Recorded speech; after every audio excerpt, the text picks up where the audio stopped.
తదుపరి రాశి మిథున రాశి.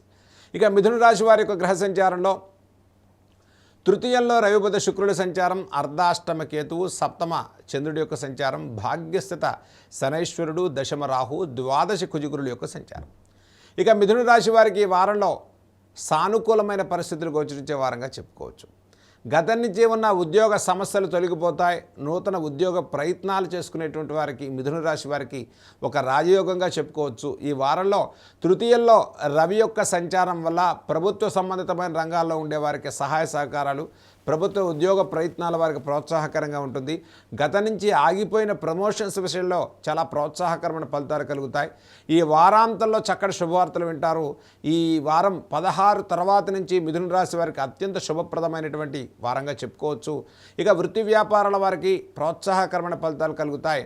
ఆర్థిక పరంగా చేయాల్సినటువంటి నూతనంగా చేయదగినటువంటి పనులకు ఈ వారాంతంలో చక్కగా ఒక పటిష్టమైన ప్రణాళికతో ముందుకెళ్ళండి, చక్కటి విజయాలు సాధించుకుంటారు. ఇక అర్ధాష్టమ కేతువు తృతీయంలో రవి బుధ శుక్రుల యొక్క సంచారం వల్ల నూతన కార్యాచరణకు శ్రీకారం చుడతారు. విద్యార్థులకు ప్రోత్సాహకరమైన వారంగా చెప్పుకోవచ్చు. చిన్న తరహా వ్యాపారస్తులకు సానుకూల పరిస్థితులు ఉంటాయి. నూతన ఉద్యోగ మార్పులు, ఉద్యోగ ప్రయత్నాలు, విదేశీ సంబంధితమైనటువంటి ప్రయత్నాలు, వీసా సంబంధితమైన సమస్యలు ఉండేటువంటి వారికి ఈ వారంలో వాటిని అధిగమించి చక్కటి విదేశీ సంబంధితమైన ప్రయాణాలు చేసుకోవచ్చు. ఆర్థికంగా సానుకూల పరిస్థితులు గోచరిస్తూ ఉన్నాయి. మనోధైర్యంతో ప్రతి వ్యవహారంలో అధిగమించి విజయాలు సాధించుకునేటువంటి వారంగా చెప్పుకోవచ్చు. ఈ రాశి వారికి ముఖ్యంగా భాగ్యస్థిత శనైశ్వరుడి సంచారం వల్ల దీర్ఘకాలిక అనారోగ్య సమస్యల రీత్యా కాస్త ఉపశమనాన్ని పొందేటువంటి వారంగానే మిథున రాశి వారు చెప్పుకోవచ్చు.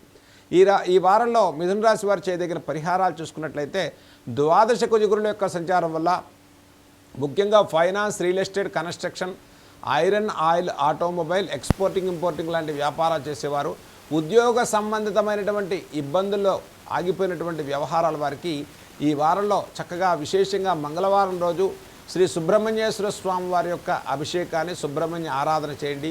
ఈ వారంలో గురువారం రోజు విశేషంగా చక్కగా శివాలయంలో ఒక ఆవు నెయ్యి దీపం పెట్టి మేధా దక్షిణామూర్తి యొక్క స్తోత్రాలు చేయండి.